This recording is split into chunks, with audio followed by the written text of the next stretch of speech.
ಗುರುಜಿ, ಬಹಳಷ್ಟು ಕಾದಿದ್ದೀವಿ. Pen paper ಕೂಡ ನಮ್ಮ ಸಮಸ್ತ ವೀಕ್ಷಕರು ರೆಡಿ ಮಾಡ್ಕೊಂಡಿದ್ದಾರೆ. ಏನ್ ಗುರುಜಿ ಆ ವಿಷಯ? ಏನು ಅಂದ್ರೆ, ಇಡೀ ಪ್ರಪಂಚಾದ್ಯಂತ ಎಲ್ಲಾ ದೈವ ಶಕ್ತಿಗಳು ಉತ್ತರ ಭಾರತವನ್ನು ಬಿಟ್ಟು ದಕ್ಷಿಣಕ್ಕೆ ಬಂದು ಸೇರ್ಬಿಟ್ಟಿದೆ. ಅದು ಇರೋದು ಜಗನ್ಮಾತೆಯರ ಹತ್ರ ಮಾತ್ರ. ಅಂದ್ರೆ ಅಮ್ಮನವರುಗಳು ಎಲ್ಲ ಪೀಠಗಳೆಲ್ಲ ಇದೆ, ಎಲ್ಲೆಲ್ಲೋ ದೇವಸ್ಥಾನಗಳಿದೆ ಅಂತ ಹೇಳ್ತೀವಲ್ಲ, ಇಷ್ಟೆಲ್ಲ ಶಕ್ತಿಗಳು ಬರೀ 9 ಜನ ಹತ್ರ ಮಾತ್ರ ಇರುತ್ತೆ. ಈ 9 ಜನದಲ್ಲಿ ಆ 9 ದೇವಿಯರ ಆಕಾರದಲ್ಲಿ 9 ಕ್ಷೇತ್ರದಲ್ಲಿ ವಾಸವಾಗಿದ್ದಾರೆ. ಈ 9 ಕ್ಷೇತ್ರ ವಾಸವಾಗಿರತಕ್ಕಂಥ ಈ ದೇವಿಗಳ ಅನುಗ್ರಹ, ಸಿದ್ಧಿ, ಶಕ್ತಿ ಎಲ್ಲವೂ ಸೇರಿ ಇದನ್ನು ಬಿಟ್ಟು ಎಲ್ಲೂ ಇಲ್ಲ. ಈಗ ಸಾಧಾರಣವಾಗಿ ಮದುರೆಗೆ ಹೋಗ್ತೀರಾ, ಮದುರೆ ಮೀನಾಕ್ಷಿ ನೋಡ್ತೀರಾ, ದೊಡ್ಡ ದೇವಸ್ಥಾನ. ಇವತ್ತಿನ ದಿವಸ ಅಲ್ಲಿ ದೇವ್ರ ಶಕ್ತಿನೇ ಇಲ್ಲ, ಫುಲ್ಲು ಖಾಲಿ. ಅಂದರೆ ದೇವ್ರು ಹೊರಟು ಬಿಟ್ಲು, ಇಲ್ಲವೇ ಇಲ್ಲ ಅಲ್ಲಿ. ಸುಮ್ಮನೆ ಏನು ಅಂದರೆ ಆಕಾರ, ಆ ವಿಚಾರವಾಗಿರ್ತಕ್ಕಂಥ ಕಲ್ಲು ಬಂಡೆಗಳು, ಅಲ್ಲಿರ್ತಕ್ಕಂಥ ಕಲಾಕೃತಿಗಳು ನೋಡ್ಕೊಂಬರ್ಬೇಕು. ಅದಾದಮೇಲೆ ಇನ್ನೊಂದು ದೇವಸ್ಥಾನ ಕ್ಷೇತ್ರಕ್ಕೆ ಹೋಗ್ತೀರಾ, ಅಲ್ಲಿ ನೋಡಬೇಕು, ಬಹಳ ಚೆನ್ನಾಗಿದೆ, ಸಂತೋಷ ಪಡಬೇಕು, ಬರಬೇಕು. ಅಷ್ಟೇ ವಿನಃ ಕ್ಷೇತ್ರಗಳ ಮಹಿಮೇಲೆ ಎಲ್ಲೆಲ್ಲಿದ್ದಾರೆ ಎಲ್ಲೂ ಇಲ್ಲ.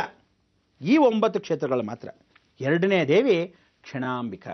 ಇದಕ್ಕೆ ಜಗನ್ಮಾತೆಯ ಸೃಷ್ಟಿ ಎರಡೂ ವಿಚಾರ ನಾನು ನಿಮ್ಗೇನು ಮೊದಲಿಂದ ಏನು ಹೇಳ್ತಿದ್ದೆ, ಇವಳು ಬೆಂಗಳೂರು, ಮೈಸೂರು, ದಕ್ಷಿಣದಲ್ಲಿ ಮಾತ್ರ ವಾಸವಾಗಿರೋ ಇಡೀ ಶಕ್ತಿ ಮಧ್ಯ ಬಿಂದುವಲ್ಲಿರುತ್ತೆ. ಅಂದರೆ ನಾವೇನಂತೀವಿ ಪ್ಲಾಟ್ಯೂ ಲ್ಯಾಂಡ್ ಆಫ್ ಇಂಡಿಯಾ ಅಂತೀವಲ್ಲ, ಆ ಜಗತ್ತಲ್ಲಿ ವಾಸವಾಗ್ತಾಳೆ. ಅದಕ್ಕೆ ನೇರ ದೃಷ್ಟಿ ಇನ್ನು ಈ ಪೂರ್ತಿಯಾಗಿ ಭೋಗ ನಕ್ಷತ್ರದಲ್ಲಿ ಮಾತ್ರ ಇರ್ತಾಳೆ. ಅಂದರೆ ನೋಡಿ, ಯಾವಾಗಲೂ ಯೋಗದಲ್ಲಿದ್ಲಂತೆ. ಅಂದರೆ ತ್ರಿಕೋಣ ಮೇಲ್ಭಾಗದಲ್ಲಿ ಹಿಂಗೆ ಕೂತ್ಕೊಂಡಾಗ ಒಂದು ಟ್ರಯಾಂಗಲ್ ಹಾಕ್ತೀವಲ್ಲ, ಆ ತ್ರಿಕೋಣದಲ್ಲಿ ಯೋಗದಲ್ಲಿರ್ತಾಳೆ ಲಕ್ಷ್ಮಿ, ಭೋಗದಲ್ಲಿ ಜಗನ್ಮಾತೆ. ಲಕ್ಷ್ಮಿನೇ ಸ್ವತಃ ದುರ್ಗೆ ಬಂದು ಸೇರ್ಕೊಂಡ್ಬಿಡೋದ್ರಿಂದ ದಕ್ಷಿಣಕ್ಕೆ ಬಂದು ವಾಸವಾಗಿ ಹೋಗ್ತಾಳೆ. ಎರಡನೇ ದೇವಿ, ಎರಡನೇ ಪೂರ್ತಿಯಾಗಿರ್ತಕ್ಕಂಥ ಕ್ಷಣಾಂಬಿಕಾ ಕ್ಷೇತ್ರದಲ್ಲಿ ಶ್ರೀರಂಗಪಟ್ಟಣದಲ್ಲಿರ್ತಕ್ಕಂಥ ಜ್ಯೋತಿರ್ಮಹೇಶ್ವರನ ದೇವಸ್ಥಾನದ ದೇವಾಲಯದಲ್ಲಿ ವಾಸವಾಗಿರ್ತಾಳೆ. ಮೂರನೇದಾಗಿ ಇವಳು ಭದ್ರಕಾಳಿ ಸ್ವರೂಪದಲ್ಲಿ ವಾಸವಾಗಿದ್ದಾಳೆ.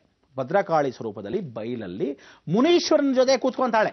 ಈ ಮುನೀಶ್ವರನ ಜೊತೆ ಕೂತ್ಕೊಳ್ಳೋದಲ್ಲೇ ಶಿರಡಿ ಸಾಯಿಬಾಬನ ಹತ್ರ ಕೆಂಗೇರಿ ಬಳಿಯದಲ್ಲಿ ವಿಶೇಷವಾಗಿ ನಾವುಗಳು ನೋಡ್ತಕ್ಕಂಥ ಮಹಾಕ್ಷೇತ್ರ. ಇಲ್ಲಿ ಭದ್ರಕಾಳಿ ದೇವಸ್ಥಾನದಲ್ಲಿ ವೀರಭದ್ರ ಸ್ವಾಮಿಯ ದೊಡ್ಡ ದೇವಾಲಯ. ಈ ದೇವಾಲಯ ಬಯಲಲ್ಲೇ ಇದೆ. ಅಲ್ಲಿ ಭದ್ರಕಾಳಿ ಸ್ವರೂಪದಲ್ಲಿ ಕೂತಿದ್ದಾಳೆ. ಇವಳು ಹಾವಿನ ರೂಪದಲ್ಲಿ ಪೊಟ್ರೆ ಒಳಗೆ ವಾಸವಾಗಿ ಜಗನ್ಮಾತೆ ಅಲ್ಲೇ ನಿವಾಸವಾಗಿದ್ದಾಳೆ, ದೊಡ್ಡ ಮುನೀಶ್ವರನ ಪಕ್ಕದಲ್ಲಿ. ಈ ದುನೀಶ್ವರನು ಇಲ್ಲಿ ಶಕ್ತಿಯಾಗಿಲ್ಲದಿಂದ ಅವಳ ಶಕ್ತಿ ಒಳಗೆ ಸೇರ್ಕೊಂಡ್ಬಿಟ್ಟು ವೀರಭದ್ರ ಸ್ವರೂಪದಲ್ಲಿ ಸಾಕ್ಷಾತ್ ಮುನೀಶ್ವರ ಭದ್ರಕಾಳಿ ಸ್ವರೂಪದಲ್ಲಿ ಬಂದು ಕೂತಿದ್ದಾಳೆ.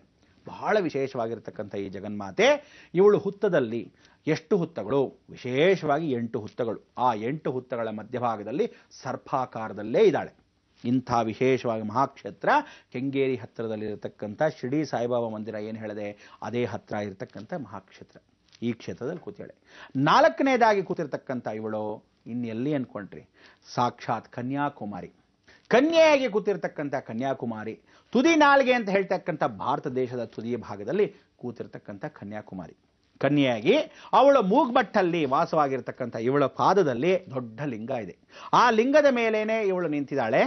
ಪೂರ್ತಿಯಾಗಿ ನೋಡ್ತಕ್ಕಂಥದ್ದು ಉತ್ತರ ಭಾಗದಲ್ಲಿ, ಅಂದರೆ ಉತ್ತರ ಭಾರತವನ್ನು ನೋಡ್ತಾಳೆ. ಇಡೀ ಭಾರತವನ್ನ ದಕ್ಷಿಣದಲ್ಲಿ ನಿಂತ್ಕೊಂಡು ಉತ್ತರವನ್ನು ನೋಡ್ತಾಳೆ. ಇಂಥ ಜಗನ್ಮಾತೆ ಕನ್ಯೆಯಾಗಿ ಉಳಿದಿದ್ದಾಳೆ. ಕನ್ನಿಕಾ ಪರಮೇಶ್ವರಿ, ಕನ್ನಿಕಾ ಅನುಗ್ರಹದಲ್ಲಿ ಕನ್ಯಾಕುಮಾರಿಯಾಗಿ ಕನ್ಯೆಯಾಗೇ ಇದ್ದಾಳೆ. ಅಂದರೆ ಬಾಲವಾಗಿ ಕೂತಿರ್ತಕ್ಕಂಥ ಇವಳು ಕನ್ಯೆ ಉಪಾಸನೆಯಲ್ಲಿ ಕನ್ನಿಕಾ ಅಂತ ಕರಿತೀವಿ. ಇವಳು ಬಹಳ ವಿಶೇಷ. ಅಂದರೆ ಸಮುದ್ರ ತೀರದಲ್ಲಿ ತುದಿಗಾಲ್ ನಿಂತಾಗ ಹಿಮ್ಮಡಿಯಲ್ಲಿ ಯಾರು ವಾಸವಾಗಿರ್ತಾರೆ? ಸಾಕ್ಷಾತ್ ಸರ್ಪಯೋಗ. ಅದಕ್ಕೆ ಜಗತ್ತಿಗೆ, ಈ ಭಾರತ ದೇಶಕ್ಕೆ ಸರ್ಪಯೋಗದಲ್ಲಿ ದಕ್ಷಿಣ ಭಾಗದಲ್ಲಿ ಶಿವನ ಮೇಲೆ ಹಾವಿದ್ದಾಗೆ ಈ ಭಾರತ ದೇಶನ ವಿಜ್ಞಣೆಯನ್ನ ಮಾಡಿಕೊಂಡಾಗ ಯೋಗ ಮುದ್ರೆಯಲ್ಲಿ ಕೂತಿರೋಳೆ ಕೊನೇ ತುದಿಯಲ್ಲಿ ತ್ರಿಕೋಣ ಮಧ್ಯಭಾಗದಲ್ಲಿ ಸಾಕ್ಷಾತ್ ಕನ್ಯಾಕುಮಾರಿ 4ನೇ ಭಾಗ. ಇನ್ನು ಉಳಿದಿರತಕ್ಕಂಥವಳು ಕೌಮಾರಿಯಾಗಿ ಎಲ್ಲಿ ಕೂತಿಯಾಳೆ? ಅದಾದ ಮೇಲೆ ದುರ್ಗೆಯಾಗಿ ಕೂತಿಯಾಳೆ. 2 ದುರ್ಗೆಯಾಗಿ ಕೂತಿಯಾಳೆ. ಎಲ್ಲಿ ಕೂತಿಯಾಳೆ? ಸಮುದ್ರ ತೀರದಲ್ಲಿ ಕೌಮಾರಿಯಾಗಿ ಒಂದು ಜಾಗ. ಈ ರೀತಿಯಾಗಿ ಒಂದೊಂದು ಕ್ಷೇತ್ರ. ಇಲ್ಲಿ ನಾನು ಹೇಳಿರೋದು 4 ದೇವರುಗಳು. ಈಗ ಇನ್ನು ಉಳಿದಿರ್ತಕ್ಕಂಥ 5 ದೇವರುಗಳನ್ನ ನಾಳೆ ಹೇಳ್ತೀನಿ. ಆದರೆ ನೀವು ಕಾಯಬೇಕು. ಯಾಕೆ ಅಂದರೆ ಕರ್ಮವನ್ನು ಕಳ್ಕೋಬೇಕಾದ್ರೆ ಜಗನ್ಮಾತೆ ರಹಸ್ಯ ಕ್ಷೇತ್ರಗಳು ನೀವೆಲ್ಲೂ ಹೋದ್ರೂ ಯಾವನು ಹೇಳಕ್ಕಾಗಲ್ಲ, ಸಾಧ್ಯವಿಲ್ಲ. ಇವಳಿಲ್ಲೇ ವಾಸ. ಅದರಲ್ಲಿ 2 ಕ್ಷೇತ್ರದಲ್ಲಿ ಅಲ್ಲೇ ನಿವಾಸವಾಗಿರ್ತಾಳೆ. ಇದು ಸತ್ಯ. ಈ 2 ಕ್ಷೇತ್ರಗಳನ್ನ ಅವಳು ಈಗ ಬಿಟ್ಟು ಬರೋದಿಲ್ಲ. ಆದರೆ 7 ಸಪ್ತಮಾತ್ರಿಕೆಯನ್ನು ಮಾತ್ರ 7 ಜನ ಆಗಿ ಬರೋ ಸಮಯದಲ್ಲಿ ಕರೆಕ್ಟಾಗಿ ಮೇ 6ರಿಂದ 18 ಒಳಗೆ ಒಂದು ಪಾದಾರ್ಪಣೆಯನ್ನು ಮಾಡ್ತಾರೆ. ಆಗ ಈ ಇಬ್ಬರಾಗಿ ಬರ್ತಕ್ಕಂಥ ದುರ್ಗಾ ಇನ್ನೊಬ್ಳು ಲಕ್ಷ್ಮಿ. ಅವರಿಬ್ಬರು ಕೊನೆಯದಾಗಿ ಬಂದು ಕೂತ್ಕೊಂತಾರೆ. ಆವಾಗ ನಾವು ಇಡೀ ಜಗತ್ತಲ್ಲಿ ಯಾವ್ಯಾವರೋ ದರಿದ್ರದವ್ರನ್ನೆಲ್ಲ ಸ್ವಾಗತಕ್ಕೆ ಹೋಗ್ಬಿಟ್ಟು ಬನ್ನಿ ಬನ್ನಿ ಬನ್ನಿ ಅಂತ ಹಾರಗಳನ್ನ ತೊಗೊಂಡೋಗೋದು, ಹಣ್ಣುಗಳು ತೊಗೊಂಡೋಗಿ ಕಳುವು ಮಾಡ್ತಿರಲ್ಲ, ಜಗನ್ಮಾತೆ ಭೂಸ್ಪರ್ಶ ಮಾಡ್ತಾಳೆ. ಆಕಾಶಂ ಪತಿತೋಯಂ ಯಥಾ ಗತಿ ಸಾಗರ ಸರ್ವದೇವ ನಮಸ್ಕಾರಂ ಕೇಶವಂ ಪ್ರತಿಗಚ್ಚತಿ. ಕೇಶವಂ ಪ್ರತಿಗಚ್ಚತಿ ಇದೇನೋ, ಕೇಶವ ಅಂದ್ರೆ ಸಾವಿಲ್ಲದವನು ಆ ಭಗವಂತನು ಜಗನ್ಮಾತೆ ಸ್ವರೂಪದಲ್ಲಿ ನಿರಾಕಾರ ಪರಬ್ರಹ್ಮ ಸ್ವರೂಪದಲ್ಲಿ ಭೂಸ್ಪರ್ಶವನ್ನು ಮಾಡ್ತಾಳೆ. ಆ ಭೂಸ್ಪರ್ಶವನ್ನು ಮಾಡೋ ಸಮಯಕ್ಕೆ ನಾವೆಲ್ಲರೂ ಸ್ವಾಗತ ಮಾಡಬೇಕು. ಅದಕ್ಕೆ ಇಡೀ ಜಗತ್ತಿನ ಸಮಾಗಮದಲ್ಲಿ ಅವರೆಲ್ಲರ ಪ್ರಕಾರವಾಗಿ ಇಡೀ ಜಗತ್ತಿಗೋಸ್ಕರ, ದುಷ್ಟ ಸಂಹಾರಕ್ಕೋಸ್ಕರ, ಲೋಕ ಕಲ್ಯಾಣಕ್ಕೋಸ್ಕರ ನಾನು ಶ್ರೀ ಸಂಪೂರ್ಣ ವರಮಹಾಲಕ್ಷ್ಮಿ ಮಹಾಸಂಸ್ಥಾನದಿಂದ ಇವರುಗಳನ್ನ ಸ್ವಾಗತ ಮಾಡ್ತೀವಿ. ಆದ್ದರಿಂದ 12ನೇ ತಾರೀಕು ವಿಶೇಷವಾಗಿ ಮೇಯಲ್ಲಿ ನಾವುಗಳು ಗುರುವಾರದಂದು ನಾವು ನಮಸ್ಕರಿಸ್ತಾ ಇರತಕ್ಕಂಥ ಆ ಜಗನ್ಮಾತೆನ ಸ್ವಾಗತಕ್ಕೋಸ್ಕರ ಕಾಯ್ತಾ ಕೂತಿದ್ದೀವಿ. ನೀವುಗಳು ಇನ್ನು 5 ದೇವಿಗಳು ಎಲ್ಲಿದ್ದಾರೆ, ಎಲ್ಲಿ ಹಿಡಿಯೋಣ, ಎಲ್ಲಿ ಪ್ರಾರ್ಥನೆ ಮಾಡ್ಕೊಳ್ಳೋಣ? ನೀವು 9 ಜನ ಹಿಡಿದು ಬಿಟ್ರೆ ನಮ್ಮಲ್ಲಿರೋದೇನು ಹೇಳಿ, ಕಾನ್ಸೆಪ್ಟ್ ಏನೋ ನವರಂಧ್ರಗಳ ಮುಖಾಂತರವಾಗಿ, ನವದೇವಿಗಳು ನವಗ್ರಹಗಳ ಮುಖಾಂತರವಾಗಿ, ನವದುರ್ಗೆಯರ ಸ್ವರೂಪದಲ್ಲಿ, ಸಾಕ್ಷಾತ್ ನವನಾಗ ಸ್ವರೂಪದಲ್ಲಿ, ನವ ಆವರಣಗಳಲ್ಲಿ ಶ್ರೀಚಕ್ರ ಉಪಾಸನೆಯಲ್ಲಿ ಅಷ್ಟಾದಶಭುಜ ದುರ್ಗಾಲಕ್ಷ್ಮಿ ಇವಳನ್ನ ಸ್ಮರಣೆ ಮಾಡ್ಕೊಳ್ಳೋದು ಒಂದು ಸಾಧಾರಣ ಅನ್ಕೊಂಡ್ರೆ, ಅದಕ್ಕೆ ನಾನು ಹೇಳಿದ್ದು ಇವರನ್ನೆಲ್ಲ ಜಪ ಮಾಡಬೇಕು 108 ಸಲಿ 108 ಸಲಿ 108 ಸಲಿ. ಮೊದಲನೇ 4 ಯಾರೋ?